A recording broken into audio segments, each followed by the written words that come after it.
तीन बहनों की लालची भाभी। करिश्मा, रेशमा और मनीषा तीन बहनें हैं। उनका एक भाई भी है, मयंक। मयंक अपनी बहनों को बहुत प्यार करता है, लेकिन मयंक की पत्नी सविता इस मामले में मयंक से बिल्कुल ही अलग है। वो अपनी ननदों का जितना बुरा कर सकती है उतना बुरा करती ही रहती है और अपनी ननदों पर हुक्म भी चलाती है। करिश्मा, करिश्मा, तुमने अभी तक नाश्ता नहीं बनाया? तुम्हारे भैया को ऑफिस जाने में देर हो रही है। हाँ भाभी, बस अभी बनाती हूँ। करिश्मा, तुम ये ढीलापन छोड़ दो। कल को पराये घर जाना है। वहाँ अगर तुम इस तरह से काम करोगी तो लोग क्या कहेंगे कि माँ ने और भाभी ने कुछ सिखाया नहीं। और तुम्हारी दोनों बहनें कहाँ हैं? रेशमा मार्केट गई है और मनीषा सो रही है। क्या? सुबह के 8 बज रहे हैं और ये महारानी अभी भी सो रही है? ये कहते हुए सविता अपनी सास दुर्गा देवी के पास जाती है। माँ जी, देख रही हो अपनी बेटियों के तौर तरीके? क्या हुआ बहू, सुबह सुबह क्या कर दिया मेरी बेटियों ने? अरे एक तो अभी अभी उठकर किचन में गई है, दूसरी सुबह सुबह बाहर चली गई और तीसरी अभी तक सो रही है। क्या करूं मैं इन तीनों का, मैं तो परेशान हो गई हूँ। जा जाकर उठा उसे और रेशमा से मैं बात करती हूँ। सविता सीधा मनीषा के कमरे में जाती है और उससे कहती है, महारानी जल्दी उठो, सूरज सर पर आ गया है। भाभी थोड़ी देर और सोने दो ना, मैं रात को लेट सोई थी। वो क्या ना, यूनिट टेस्ट चल रहे हैं। शराफत से उठती है या नहीं, या फिर पानी की भरी बाल्टी डालूं तेरे ऊपर? नहीं नहीं भाभी, मुझे बिस्तर में नहीं नहाना, उठती हूँ मैं। मनीषा जल्दी से उठकर बाथरूम में चली जाती है। सभी आराम से बैठकर नाश्ता कर रहे होते कि तभी रेशमा बाजार से हाथ में सामान लिए आ जाती है। रेशमा को देखते ही सविता उस पर बरस पड़ती है। लो, आ गई महारानी। ऐसा भी क्या सामान लाना था जो सुबह आंख मलते ही बाजार की तरफ रवाना हो गई? भाभी, कल आप ही तो चीख रही थी कि घर का सारा सामान मुझे ही लाना पड़ता है, घर में किसी को भी किसी काम से कोई लेना देना नहीं है। अब मैं बाजार जाकर सामान ले आई तो आपको इस बात से भी तकलीफ हो रही है? देख रही हो माँ जी, अपनी बेटी की जुबान कैंची से भी तेज चलती है। और मयंक, आप तो कुछ कहेंगे नहीं अपनी लाडली बहन को? रेशमा, अपनी भाभी से ऐसे बात नहीं करते। चलो माफी मांगो। भैया, मैं क्यों माफी मांगू? आप भाभी से बोलिए ना कि हम पर कम हुक्म चलाया करे। हम इस घर की बेटियां हैं और आपकी पत्नी की ननद है, नौकरानी नहीं। लो कर लो बात। इनकी भलाई के लिए कुछ भी बोलो तो इन्हें बुरा लग जाता है। इस घर में यही इज्जत है मेरी। देख लो माँ जी, आपकी बेटी किस लहजे में मुझसे बात कर रही है। सविता वहाँ से चली जाती है। मयंक को बहुत गुस्सा आता है, वो भी वहाँ से चला जाता है। फिर करिश्मा रेशमा को समझाती है। रेशमा, तुम्हें भाभी से माफी मांग लेनी चाहिए थी ना। लेकिन दीदी, मैंने कुछ किया ही नहीं, तो मैं माफी क्यों मांगू? हाँ करिश्मा दीदी, रेशमा दीदी जैसे ही घर में आई भाभी ही उन पर चिल्ला रही थी। हाँ, मैं मानती हूँ कि गलती भाभी की थी। मैं तो इसलिए बोल रही हूँ कि भाभी ने माँ को तो पूरी तरह अपने वश में कर लिया है। वो हमारी बात सुनती ही नहीं।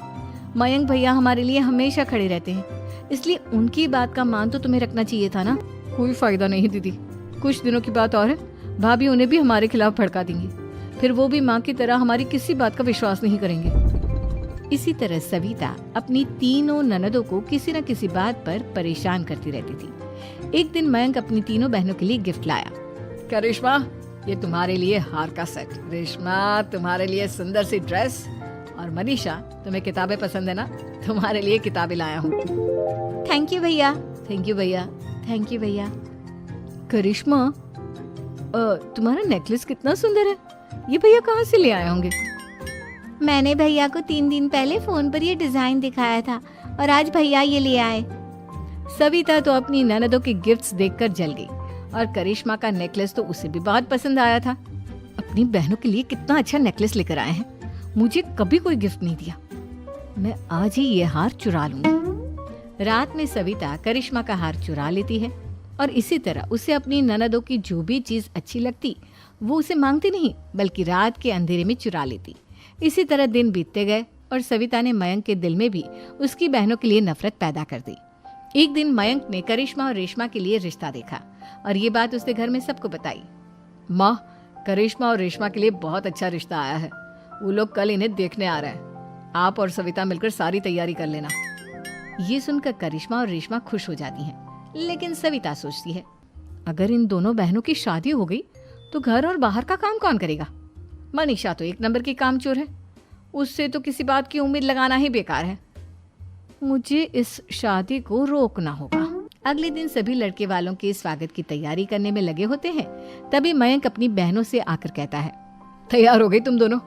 देखो दोनों लड़के बहुत अच्छे हैं, मैं कोई कसर नहीं छोड़ना चाहता, इसलिए तुम उनके सामने अच्छे से बिहेव करना और अपनी भाभी से लड़ने मत लग जाना। करिश्मा, तुम वो नेकलेस पहन लो ना जो मैं तुम्हारे लिए लाया था। भैया मैं बहुत देर से वो नेकलेस ढूंढ रही हूँ, लेकिन मुझे मिल ही नहीं रहा। क्या तुमने नेकलेस खो दिया? तुम्हें पता भी है वो कितना महंगा था? तुम कोई काम ढंग से नहीं कर सकती।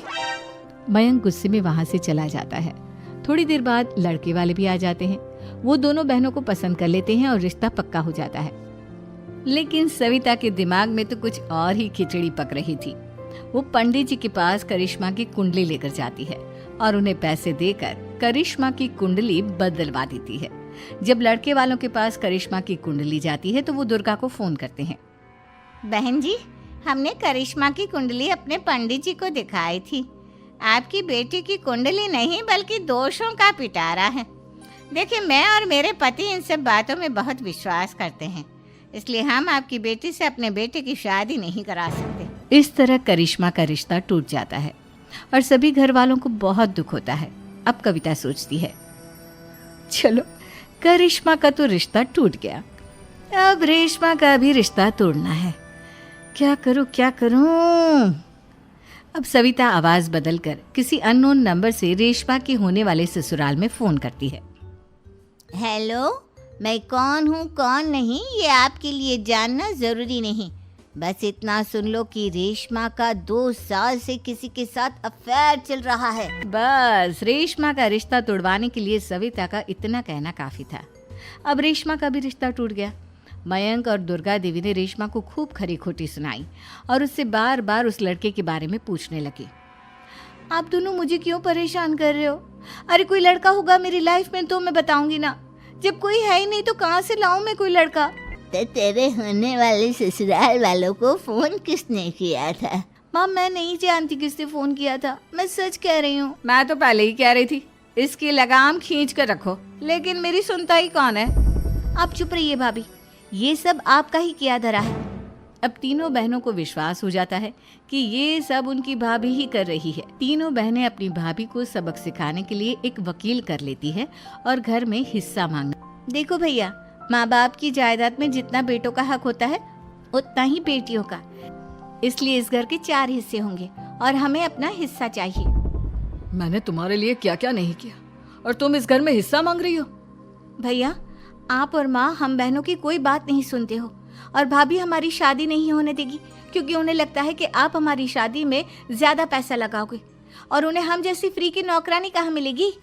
तो हम भाभी के साथ तो रह नहीं सकते, हम बहनों को अपना हिस्सा चाहिए। अरे तुम्हें शर्म आनी चाहिए अपने भाभी पर ऐसा इल्जाम लगाते हुए। वो तुम्हारे बारे में कितना सोचती है। हाँ माँ, भाभी हमारे बारे में बहुत सोचती है, दिन रात बस यही सोचती रहती है कि किस तरह से अपनी तीनों ननदों को परेशान करूं और कभी मुझे पढ़ने भी नहीं देती। दोनों बहनों का रिश्ता भी तो इन्होंने ही तोड़वाया है और रात में हमारे कमरे में आकर हमारी चीजें भी चुराती हैं। इसी तरह सविता की तीनों ननदें अपनी बात पर अड़ी रही। अब कोर्ट में तारीख भी शुरू हो गई। जब सविता को लगा कि उसकी तीनों ननद इतनी आसानी से नहीं मानने वाली, तो उसने अपने पति और सास को सारी सच्चाई बता दी और अपनी तीनों ननद से माफी मांगी। मयंक और दुर्गा को भी अपनी गलती का एहसास हो गया। अब सविता खुद करिश्मा और रेशमा के लिए अच्छा रिश्ता ढूंढती है और उनकी शादी करवाती है।